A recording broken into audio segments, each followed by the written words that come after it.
히브리서 4장 12절에서 16절 말씀입니다. 교독하겠습니다. 하나님의 말씀은 살았고 운동력이 있어 좌우의 날선 어떤 것보다도 예리하여 혼과 영과 및 관절과 골수를 찔러 쪼개기까지 하며 또 마음의 생각과 뜻을 감찰하나니 지으신 것이 하나라도 그 앞에 나타나지 않음이 없고 오직 만물이 우리를 상관하신 자의 눈앞에 벌거벗은 것 같이 드러나느니라. 그러므로 우리에게 큰 대제사장이 있으니 승천하신 자 곧 하나님의 아들 예수시라. 우리가 믿는 도리를 굳게 잡을지어다. 우리에게 있는 대제사장은 우리 연약함을 체휼하지 아니하는 자가 아니요 모든 일에 우리와 한결같이 시험을 받는 자로되 죄는 없으시니라. 합독하겠습니다. 그러므로 우리가 긍휼하심을 받고 때를 따라 돕는 은혜를 얻기 위하여 은혜의 보좌 앞에 담대히 나아갈 것이니라. 아멘. 네, 우리가 2024년 이제 새해를 맞이했고 그리고 또 벌써 한 20여일이 지났습니다. 우리가 2024년을 이렇게 새롭게 맞이하면서 우리 교회가 이제 표를 이렇게 내걸었는데 오직 말씀으로 오직 성령으로라는 이러한 슬로건을 걸고 또 이제 올 한 해를 우리가 힘있게 출발합니다. 뭔가 이 표 자체가 굉장히 비장함이 서려 있지 않습니까? 이 표를 우리가 이렇게 듣고 보면 올 한 해 정말 말씀 중심으로 내 영혼과 내 가정이 살아야겠다 이런 막 뜨거운 마음이 좀 우리 심령이 생기지 않습니까?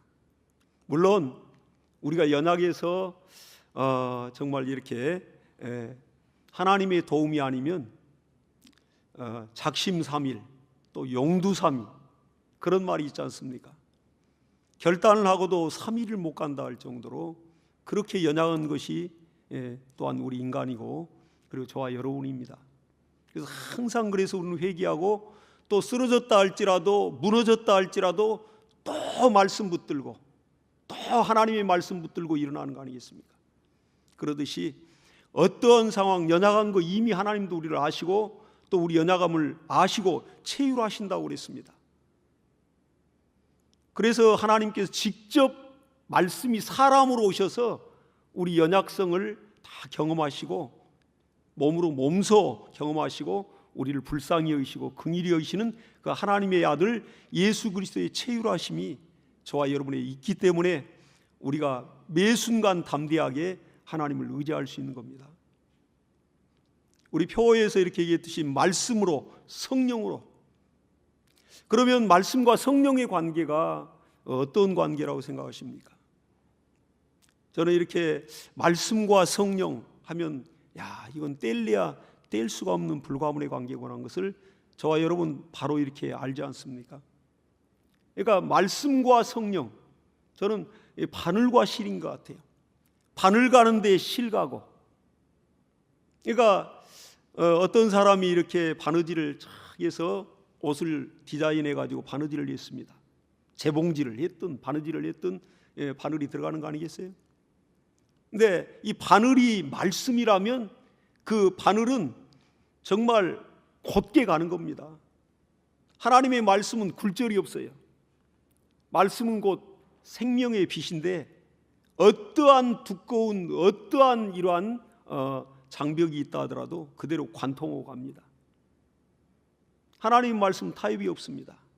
우리가 연약하여 세상과 타협하고 마음이 구부러지는 것이죠. 그러듯이 하나님 말씀은 이와 같습니다. 바느질을 하는 거예요. 뚫고 들어가는 겁니다. 계속 어떠한 계획을 가지고 어떠한 설계를 가지고 이 바느질을 하는 거죠. 근데 밤새 정말 이렇게 바느질을 하는 사람이 그 디자인을 해서 옷을 막 만들어가는데 바느질을 했어요. 날이 새도록 바느질을 했습니다. 근데 뭔가 이상해서 탁 이 바느질했던 걸 보니까 실을 안 낀 거예요. 그리고 밤새 바느질을 했다 하더라도 뭐 단 한 뜸이라도 뭐 이렇게 제대로 기워졌겠습니까? 이게 실이 없는데 우리 하나님의 말씀 성경을 우리가 읽는 또 2월에는 성경을 정독한 달이 될 것이다. 그럼 하나님 말씀 우리 가까이 하자고 항상 하고 있죠. 그러나 말씀을 우리가 암송하고 아무리 많이 안다 하더라도 그 성령이 보증하지 않는다면 밤새 수고를 했는데 아무 의미가 없게가 되는 이 헛수고를 하는 물거품이 되는 우리 인생사도 마찬가지입니다. 정말 우리가 그렇게 고민하며 또 믿음으로 살려고 열심히 했는데 결과가 없다면, 성령이 보증하지 않는 신앙, 성령이 인정하지 않는 종교적인 믿음, 거기에는 결과가 없게 되지 않습니까? 밤새 바느질했는데 그냥 헛수고를 해버린 거죠. 그러니까 이 바늘과 실, 말씀이 가는 곳에는 성령이 역사하는 겁니다. 바로 이 시간에도. 그렇기 때문에 이렇게 하나님의 말씀은 그대로 관통하고 가요. 그리고 또 하나님의 말씀은 성경에 보니까 등불이라 했고 또 빛이라 했습니다. 시편 119편에 보니까 주의 말씀이 내 발의 등이요 내 길의 빛이니이다, 이렇게 기록이 되어 있습니다. 그러니까 하나님의 말씀은 또 심지와 같고 성령은 기름과 같습니다. 등불 안에는 심지가 있고 거기에는 기름이 있어야 이렇게 타오르지 않겠어요? 빛을 발하지 않겠습니까? 근데 기름이 없어버리면 심지는 좀 타다가 끄름만 이렇게 끄름만 일으키고 주변을 다 정말 이렇게 검게 그을려버리고 또 성전을 그을려버리고 심령은 정말 불평과 악평과 불신앙으로 아주 끌려버리고 이렇게 검게 그을린 사람 누가 좋아하겠어요? 그러듯이 거기에는 성령의 기름이 이렇게 심지를 통하여 쫙 빨아올릴 때 거기에서 불을 붙이면 환하게 등불이 밝혀집니다. 하나님의 말씀과 성령의 관계가 또 이 심지와 기름과 같아요. 그래서 성령을 기름으로 표현하고 있지 않습니까? 이렇게. 그리고 또 이 말씀이 이제는 저와 여러분 심령을 성전 삼고, 말씀은 곧 예수께서 이렇게 얘기했습니다. 내가 너희에게 이르는 말이 곧 영이요 생명이라. 그러니까 이 말씀은 육신으로 들어와서 이렇게 머리로 계산되는 말씀이 아닙니다. 저와 여러분은 영혼이 있고 육체가 있는 두 사람이 공존하고 있습니다. 속사람과 겉사람이 바로 이 시간에도. 그런데 하나님 말씀은 영이요 생명이기 때문에 영으로 들어와요. 하나님은 우리 영혼을 성전 삼고 성령 하나님이 들어와 계십니다. 그러니까 영으로 들어온다는 것은 우리 안에 하나님의 말씀이 잉태되는 것과 같습니다. 그러니까 우리 심령을 하나님이 이렇게 성전 삼고, 그리고 우리 심령을 하나님이 밭을 삼아서 하나님의 말씀의 씨가 이렇게 들어와서 심겨질 때 비로소 싹이 나고 꽃이 피고 열매를 맺는데 30배, 60배, 100배의 결실을 건다고 말하고 있습니다. 누구든지 인생을 살면서 신앙생활하면서 적어도 30배 이상의 결실을 거두기를 원하죠. 그런데 우리 뜻대로 안 될 때가 많지 않습니까? 오직 성령으로 하지 않고는 예수를 주시라 할 수 없느니라. 말씀과 성령과의 관계가 이렇습니다. 하나님의 말씀, 그 피 뿌린 말씀, 그 말씀을 대언의 영으로 역사하고 그 말씀을 보증해 주시는 분이 바로 성령님이십니다. 그러니까 저도 이렇게 결혼해서 이제 첫째 아이를 가질 때 가장, 물론 둘째, 셋째, 저도 역시 딸, 아들 이렇게 3남매가 있습니다. 뭐 200점짜리 아빠입니다, 물론. 처음에 딸을 낳으니까 우리 어머님 시골에 계시다가 이렇게 딸 얼굴도 못 봤어요. 그리고 이제 아이를 낳았다 보니까 그래 어떻게 낳냐? 그러니까 딸입니다 했더니 이왕이면 아들 낳지 그랬냐고 그러시더라고요. 얼마나 딸들이 잘하는데요. 그리고 또 물론 아들들도 잘합니다. 또 딸 같은 며느리 또 들어오는 것이고. 근데 참 서운해 하시더라고요. 근데 이렇게 그러나 저는 뭐 딸아들 구분이 내 마음에 0.1%도 없었어요. 오로지 이런 자손을 하나님이 허락한다는 것에 대해서 너무너무 감사했고, 그리고 또 나를 닮은 이런 분신, 이런 생명이 잉태되어 나온다는 그 생명의 신비, 아주 정말 경이롭죠. 너무너무 감사한 거고. 그러니까 그 첫 아이의 감격은 아마 저나 여러분이나 다 가정마다 이렇게 있을 겁니다. 근데 보니까 이제 아내가 아이를 이렇게 잉태하고 배가 불러오는데, 나중에는 이제 산딸이 가까우니까 아이가 안에서 태동을 하면서 막 발길질을 하더라고요. 그러니까 얘가 이렇게 태동을 하고 심하게 발길질을 한다고, 얼마나 활발한 아이가, 활동적인 아이가 태어나려고 그러더라고요.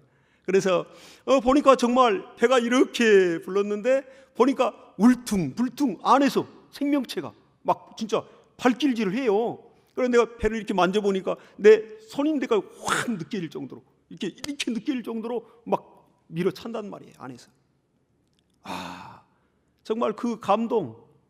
야, 이렇게 생명이란 게 이렇게 신비로운가. 그리고 그 아이를 이제 10달 만에 얼굴을 이렇게 대면하지 않습니까? 정말 감동이죠, 감동. 이와 같습니다. 오늘 본문에 보니까 하나님 말씀은 살았고 운동력이 있어서 이렇게 말씀하고 있어요. 하나님의 말씀이 석가나 공자나 이런 철학가들이 말하는 그러한 죽어있는 그러한 폰에 이 성대를 통하여 날아가서 공중에 흩어져 버리는 그러한 교훈만 줄 수 있는 그 정도의 말씀이 아니라, 우리 영혼을 살리고 우리 영혼에 힘을 주고 우리 영혼에 생명을 공급할 수 있는 그러한 영적인 생명력 있는 그러한 말씀을 말하고 있습니다. 그래서 예수께서 내가 너희에게 이른 말이 곧 영이요 생명이라 이렇게 말하고 있습니다. 그 운동을 한다고, 생명체는. 그러니까 하나님의 말씀이 우리 심령에 잉태되면, 들어오면 이 안에서 운동하고 역사함으로 인해서 우리의 전인격적인 변화가 일어납니다. 그것을 거듭남이라고 하지 않습니까? 정말 저와 여러분은 성령과 진리로 거듭난 사람들이에요. 그래서 사도 바울도 역시 디모데를 향하여 디모데를 자기 아들이라 표현하고, 오늘날 내가 너를 복음으로 내가 너를 낳았느니라 이렇게 표현하고 있습니다. 저와 여러분이 바로 성령과 진리로 거듭난 사람들입니다. 예수 믿고 말씀이 내 안에서 잉태되는 순간 이 안에서 운동을 하고 이 안에서 활동을 하면서 운동력 있게 역사하더니, 과거에 가졌던 잘못된 그런 관습이나 하나님과 이렇게 맞지 않는, 하나님 뜻에 맞지 않는 것들이 과감히 청산되고 완전히 새롭게 거듭나서 새 사람이 되어버리는, 새 사람이 되면 자기만 아는 것이 아니라 자기를 낳아준 어머니 아버지도 알고, 또 형제들도 알고, 또 지인들도 친구들도 너무나 잘 압니다. 너 예수 믿고 완전히 너 변했다고. 그것도 자기들이 부러울 만큼, 속으로는 부러워하면서 이렇게 겉으로는 이제 술 한 잔도 못 하고 또 세상에 즐길 것도 못 즐기는 그런 자들이 됐다고 서운해하죠. 그러나 속으로는 부러워합니다. 이 거듭남이란 게 이렇게 위대하고 이렇게 소중합니다.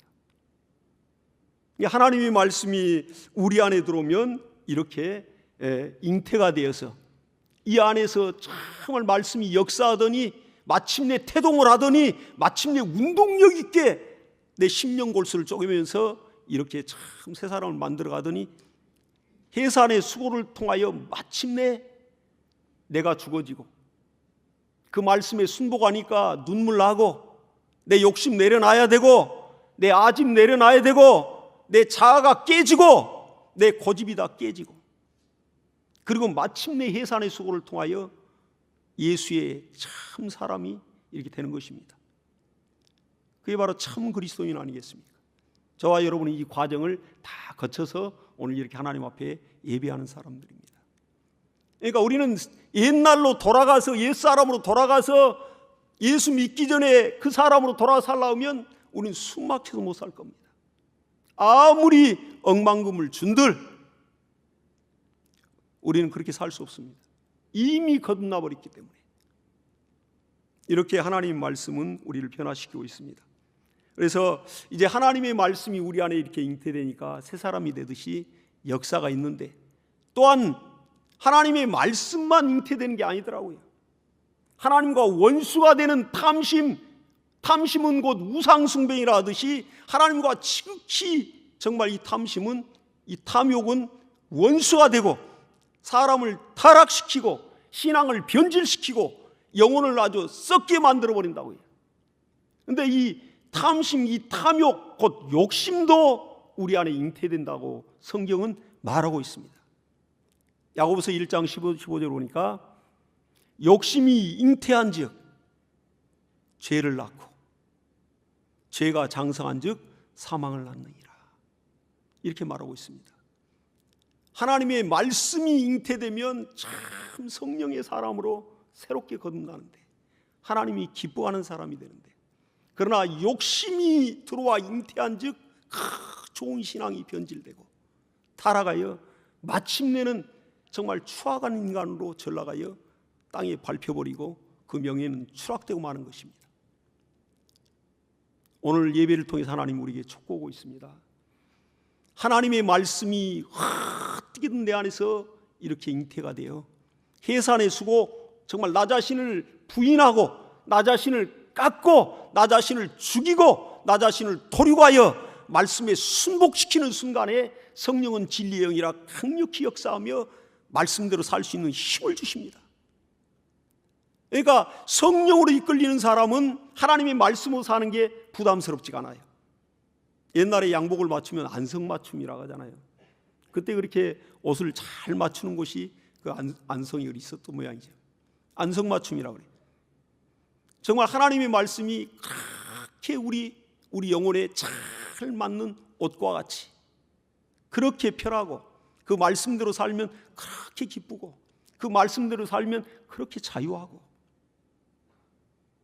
그러나 우리가 육적으로 조그만 어떤 육신의 소욕과 욕심이 들어오는 순간 하나님의 말씀이 얼마나 거북스럽든지, 하나님의 말씀이 얼마나 부담스럽든지, 하나님의 말씀대로 산다는 게 얼마나 고통스럽고 힘들게 느껴지는지 모르는 것입니다. 성령으로 이걸 살아내지 못하기 때문에. 그러나 우리가 절대적으로 성령을 의지할 때 진리의 영이 또 우리를 진리 가운데 인도함으로 하나님의 말씀대로 사는 것이 그렇게 자유하고 그렇게 또 쉽고 그렇게 기쁨이 넘치고 그렇게 부유가 넘치게 역사하는 것입니다. 그러니까 이렇게 정말 하나님의 말씀이 우리 안에서 역사하고 이렇게 잉태되어서 해산의 수고를 통하여 귀한 결과를 가져오듯이 주님도 이렇게 말씀했어요. 너희가 내 안에 거하고 내 말이 너희 안에 거하면, 먼저는 우리가 예수 안에, 정말 예수 안에 거하고, 그리고 이제 예수 입으로 하신 그가 바로 곧 진리라 했으니까, 내가 곧 길이요 진리요 생명이라 했으니까요. 진리이신 그분을 통하여 나오는 말씀이 진리입니다. 그러니까 우리가 이렇게 진리 안에 거하는 것, 그리고 너희가 진리를 알지니 진리가 너희를 자유케 하리라. 이 자유는 어떤 방탕과 이런 방종과는 완벽하게 반대가 되는 것입니다. 절제가 있고 또 그 말씀에 순종하기 위하여 성령을 힘입을 때 진정한 자유가 있고 거칠 것이 없어요. 하나님의 진리의 말씀으로 그 말씀에 무릎 꿇는 자는 그 인생에 거칠 것이 없습니다. 그리고 세상이 감당치 못하는 신앙으로 승리하게 되어 있습니다. 이렇게 하나님 말씀이 우리 안에서 역사하고 있고, 성령과 또 말씀은 뗄래야 뗄 수 없는 이러한 불가분의 관계인 것을 우리가 다시 한번 이렇게 또 짚어보고 또 이렇게 돌아봤습니다. 그래서 우리 신앙생활은 성령의 간섭을 받는 신앙생활을 해야 됩니다. 저나 여러분이나 누가 간섭하면 아주 싫죠. 이제는 가정에서도 부부간에도 나이가 들다 보니까 이렇게 남편도 그렇게 과묵하고 그렇게 관용하고 그렇게 너그러웠던 사람이 이제는 쫌생이가 돼가지고 아주 그 아내가 하는 일, 자녀들이 하는 일 거칠거칠 이렇게 간섭하죠. 그러니까 아주 싫어해요. 근데 신기하게 이게 사람을 하나님 그렇게 만들어 놓으신 것 같아요. 어린아이로 응애하고 태어나서 마지막 갈 때 보면 어린아이로 죽습니다. 마음도 좁아지고 노여움도 많아지고 연세가 들수록 또 걷는 것도 어린아이같이 아장아장 걷지 않습니까? 몸이 불편하니까 고장나니까. 참 그런 것 같습니다. 그러니까 젊을 때는 그렇게 넉넉하고 그렇게 호탕하고 그렇게 이것저것 뭐 간섭 안 해요. 그냥 맡기고 신뢰하고 그렇게 품어주더니 나이가 들면서 이렇게 다 정말 조그만 까이도 다 물론 그 안에 인생사를 살면서 여러 가지 실패와 여러 가지 좌절과 여러 가지 굴곡을 겪다 보니까 시행착오를 겪다 보니까 노파심이 생기는 게 맞아요.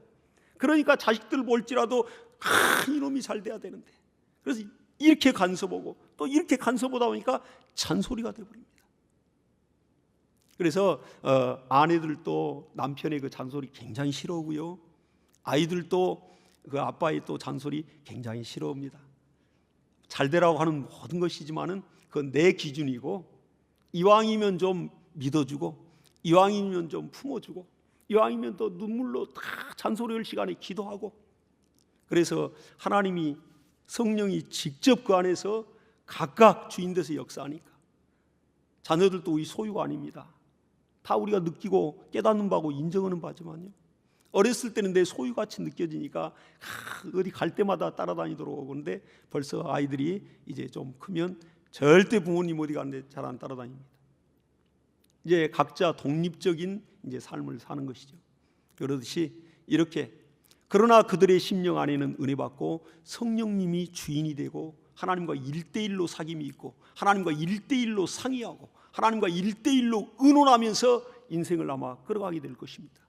그걸 기도를 하는 거예요. 믿음의 소상은 눈물로 오직 성령께서 내 자식을, 오직 성령께서 내 손주들을 감동해 주셔서 이 죄악 많은 세상에서 죄악이 팔당기지 않도록 오직 성령으로 감동해 달라고. 여러분, 성령의 충만함과 감동을 받은 지가 오늘 새벽에 있었습니까? 아니면 어제 있었습니까? 아니면 한 달 전에 있을까 말까 했습니까? 아니면 1년 전에 한번 있을까 말까 했습니까? 우리 신앙생활은 성령과 진리로 해야 됩니다. 성령의 간섭을 받아야 돼요. 이스라엘의 초대왕인 사울왕도 이렇게 하나님이 베냐민 지파에서 그가 12지파 중에 베냐민 지파지만 그런 연약한 지파입니다. 그런데 거기에서 사울왕을 하나님이 세우잖아요. 얼마나 이스라엘의 그 많은 사람 속에서 한 명을 택해냈다고요. 그가 성령으로 이제 또 사무엘을 통하여 기름 붓고 나니까 아주 하나님의 신이 그에게 임하니까 놀라운 통치력과 경영력과 통찰력이 생겼다고요. 어제의 사울이 아니죠. 놀라운, 그걸 성경은 기록하고 있습니다. 그러니까 성령이 임하시면 이렇게 변화가 오는 겁니다. 그러나 그가 이제 나중에 나라를 다스리고 부귀영화를 손에 다지니까 이제 그가 이제 하나님보다는 백성들의 인기를 얻고 눈치를 보면서 타락해 간다고요. 하나님 눈밖에 나니까 하나님 버리시고 이제 다른 이제 왕을 또 하나님이 세웁니다. 그가 바로 다윗 아니겠습니까? 근데 다윗은 하나님 마음에 합한 자라. 정말 그가 어떠한 위치, 어떠한 상황이 가도 좀도 변함이 없어요. 하나님을 향한. 목동으로 있을 때에도 정말 그가 정말 아버지도 자기를 인정하지 않고 그 말죄로서 나가서 그렇게 추운 데서 참 들판에서 양들을 지키고 할 때도 그렇게 하나님을 뜨겁게 사랑하더니 그 어려움과 환난을 다 이기고 이스라엘의 주권자가 되고 왕이 돼서도 정말 하나님 앞에 겸손한 왕이었습니다. 그래서 메시아의 표상이 되는 거 아니겠어요? 이런 다윗과 같은 왕이 우리에게로 온다. 그 로마의 압제하에서도 유대인들이, 이스라엘 백성들이 그렇게 소망을 가졌습니다. 다윗과 같은 왕. 그러듯이 이렇게 주님은 우리를 지금도 놓고 오고 있습니다. 내가 문 밖에 서서 두드리노니 열면 내가 들어가서, 열면, 심령을 열면 들어가서 너와 함께 내가 먹고 마시겠다. 바로 이 시간도 주님은 우리의 심령을 두드리고 있다니까요. 그러나 아직도 세상의 일락과 향락과 쾌락과 정말 이 안에서 세상을 탐닉하는 그 욕심으로 눈이 어둡고 심령이 잠들어 있는 자는 노크를 해도 깊은 잠에 빠져가지고 일어나고 깨어나질 못하죠. 영적으로 깨어있고 영감이 있고 민감한 사람은 조그만 녹소리도 번쩍 깹니다. 그럼 문을 열어주죠. 성령께서는 이렇게 감동을 주시더니 더 나가서는 이제 더 감동하여 나중에는 강권에서 에스겔이 환상을 보니까 성전에서 그 문틈을 향하여 거기서 물이 솟더니 이렇게 참 그 물이 이제 발목을 적시고 또 뇌를 이루면서 무릎까지 이제 물이 막 차가는 거예요. 그리고 나중에는 이제 허리 이상까지 물이 올라옵니다.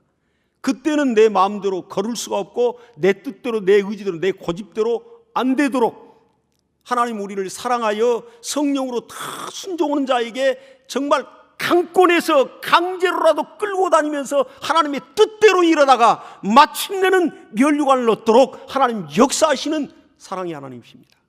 그러나 불순종하고 또 불순종하면 성령은 소멸되고 소멸되어 그 충만함은 다시 찾기가 너무 어렵고, 성령의 소멸이라는 것은 바로 여기에 물컵이 이렇게 있다면 거기 물이 처음에 하나님 성령으로 충만하게 기름 부어요. 성령 받을 때 물이 컵에 출렁출렁 찰 정도로. 나중에 내가 하나님 앞에 또 범죄하고 또 하나님 앞에 또 타락당한 행동을 했을 때 물이 잠깐 엎질러집니다. 이러다 안 되죠. 털썩 다시 내가 컵을 잡았어요. 이미 물이 절반이나 흘러버렸어요. 성령의 소멸이 이렇게 무서운 겁니다. 엎질러진 물, 우리 옛말에 다시 주워 담을 수 없다고 말했습니다. 성령의 충만한 힘께서 얼마나 더 수고를 해야 될까요? 그러한 해산의 수고가 예 낳는 것 같이 고통스럽고 자기를 또한 깨뜨리고 자기를 죽여야만이 마침내는 성령의 역사가 강력히 있을 것입니다. 우리 이렇게 누구든지 성령의 충만한 받기를 원한다면 내 육신의 소욕을 쳐서 말씀 앞에 겸비하여 그대로 나를 깨뜨리고 바보라 할지라도 말씀대로 살고 정말 어리석다 할지라도 말씀대로 가는 겁니다. 결과는 분명히 다를 겁니다. 올 한 해 우리가 시작하면서 이제 1월 벌써 중반이 지났습니다. 시작한 지. 올 한 해 오직 말씀으로 오직 성령으로 가기를 이렇게 소망하며 우리가 좀 출발하고 있는데, 이 하나님의 말씀은 정말 하나님의 아들의 핏소리입니다. 하나님의 뜻대로 살고 하나님을 잘 섬겼던 그 아벨도 역시 정말 하나님을 섬기고 그 형 가인도 역시 하나님을 섬겼어요. 하나님께 제사를 했습니다. 둘 다. 그러나 가인의 제사를 하나님 받지 아니하고 동생 아벨이 제사를 받으니까 그 친형인, 사촌도 아니에요, 친형인 그 가인이 크게 분이 나서 들판에서 동생을 돌로 쳐서 죽였습니다. 요한일서 3장에 보니까 이제 가인은 악한 자에 속하여 그 아우 아벨을 죽였지 않느냐 이렇게 답을 말하고 있습니다.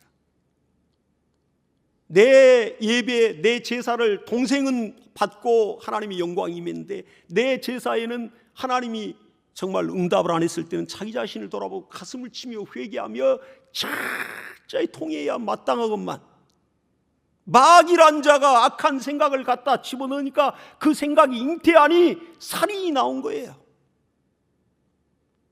친동생을 내 제사 좀 안 받았다 하여 친동생을 죽일 수 있어요?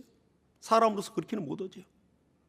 근데 악한 자에 속하여 마귀가, 사단이라는 자가 역사했다고 성경은 답을 말하고 있습니다. 이렇게 아벨의 핏소리가 땅에서부터 하나님께 호소를 합니다. 너무너무 억울하게 형에게 죽은 그 아벨, 하나님이 그 핏소리를 들으셨다고 했습니다. 하물며 하나님의 아들의 십자가에서 처형되게 정말 그 죄 없는 의인이 정말 그렇게 기다리던 메시아를 기다리던 그들이 종교적으로 뭉쳐서 그 종교 유대의 지도자들이 예수를 십자가에 못 박고 아주 비참하게 처형을 시켰습니다. 예수께서 십자가상에서 십자가에 지금 달려서 피를 흘리면서 하시는 말씀이, 아버지여 저들의 죄를 용서해 주시옵소서. 저들이 하는 일을 저들이 알지 못합니다. 이렇게 기도했습니다. 아벨은 그런 기도는 없었던 것 같아요. 그러나 우리 주 예수 그리스도 이렇게 하나님의 명령 받들고 십자가에서 그런 기도를 했습니다. 하나님의 아들의 이 핏소리가 바로 하나님의 피 뿌린 말씀입니다. 그래서 요한계시록 19장 13절에도 이제 그가 피 뿌린 옷을 입었는데 그 이름은 곧 하나님의 말씀이라 칭하더라 그랬습니다. 예수 그리스도의 이 피 뿌린 말씀, 아들의 핏소리를 듣는 아버지가 가만히 있을까요? 그 말씀을 무시하고 예수의 핏소리를 귀를 닫고 듣지 아니하고 예수의 핏소리를 정말로 이렇게 가볍게 경홀히 대하는 자를 하나님이 진노하지 않겠습니까? 한 10여 년 전에 이런 일이 우리나라에 있었습니다. 물론 뉴스에도 크게 나오고 아주 전 국민이 아는 얘기입니다. 기업의 이름은 얘기 않겠습니다. 대기업의 총수입니다. 지금 우리나라에도 아주 최고의 굴지의 기업이죠. 근데 그 총수의 아들이 이제 강남에서 이렇게 술집에서 술을 마시다가 이제 그 다툼이 벌어져서 아주 얼마나 많이 둘겨만지 몰라요. 또한 잘 사는 그런 이제 정말 집 자식들이니까 그때 당시는 뭐 오렌지 교족이라까지도 하지 않습니까? 그러니까 그런 자들이 얼마나 안 입고 왔으면 눈꼴 사나웠으면 또 그런 일이 벌어졌을까 하기도 해요. 근데 아들이 둘겨 맞았어요. 그러니까 대기업의 총수가 그걸 알고는 너무너무 분노가 생겨서 이제 힘 있는 자들을 모아가지고 직접 가죽장갑을 끼고 그때 다 그게 나왔습니다. 쇠파이프를 가지고 와서 딱 그놈을 잡아다 자기 앞에 꿇혀놓고 자기 아들한테 너를 때린 만큼 두들겨 패라 쇠파이프로 두들겼어요. 그리고 또 주먹으로 막 쳤습니다. 집 밟았어요. 이것이 이제 세상에 알려졌습니다. 그리고 나서 대국민 사과를 눈물로 했어요. 그 기업의 총수가. 아마 여러분들 다 지금 아실 겁니다. 그때 저는 어떤 생각이 들었냐면 물론 자식놈이 잘못한 것 그건 아주 어떻게라든지 징계를 해야 되겠죠. 그러나 일단은 두들겨 맞고 아주 정말 이렇게 피를 흘렸다는 것에 대해서 아비로서는 얼마나 분노가 쏘았을까. 그리고 한 사람을 그렇게 여러 사람이 그렇게 두들겨 팼다는 데서 정말 내 자식이 맞았다면 어떤 수단과 방법을 가리지 않고 아주 응징을 내버리리라 이런 마음이 들지 않겠습니까? 하물며 권세를 갖고 권력을 갖고 재력을 가진 그러한 이런 그룹의 총수도 그렇게 해버리거늘 하늘아버지 전지하고 전능하신 하나님이 피조물 따위가 하나님의 아들을 건드렸을 때 그렇게 잔인하게 죽이고 뺨을 치면서 침을 뱉고 그리고 조롱하면서 네가 하나님의 아들이고 하나님이라면 당장 십자가에 스스로 내려와 봐라. 그리고 또 그 예수 그리스도 하나님의 아들의 옷을 벗겨가지고 수치를 주면서 밑에서는 군병들이 가위바위보를 하며 그 옷을 찢어서 날아가는 그러한 정말 조롱과 수치를 주는데 아비가 얼마나 진노할까요? 저는 그런 생각을 해봤습니다. 내 자식이 만약에 그렇게 당했다면 내 목숨 하나 있는 것 정말 걸고 남겠다. 10개 다 걸고 남겠다. 어떻게든 이건 응징을 해서 아주 똑같이 갚아주겠다는 마음 들지 않겠어요? 하나님의 말씀은 저와 여러분 앞에 지금 펼쳐져 있습니다. 올 한 해 이 말씀이 하나님의 아들의 핏소리라는 것을 잊지 마시고 그 핏소리를 내가 무시하고 내가 경홀히 여기고 내가 가볍게 여기고 세상의 돈과 명예와 맞바꿔버리고 그 하나님의 말씀을 그렇게 짓이어버린다면 아버지의 진노는 심판으로 그대로 응징하게 돼 있는 것을 우리는 또한 이 시간 다시 한번 깨달아보는 것입니다. 우리 이 시간에 이제 기도할 때 하나님, 내가 하나님의 말씀을 정말 항상 있는 항상 그러한 경전이나 또한 다른 종교에도 있는 그런 말씀처럼 대우하지 않았는가 다시 한번 돌아보면서 그런 하나님 말씀은 살았고 운동력이 있어서 분명히 우리 영과 혼과 간적을 골수를 쪼이고 우리 생각과 마음을 살핀다 말씀하였으니 살아있는 말씀 앞에 항상 무릎 꿇어서 말씀대로 되어지는 놀라운 역사 있게 해달라고 우리 시간에 간절히 기도하겠습니다. 하나님 아버지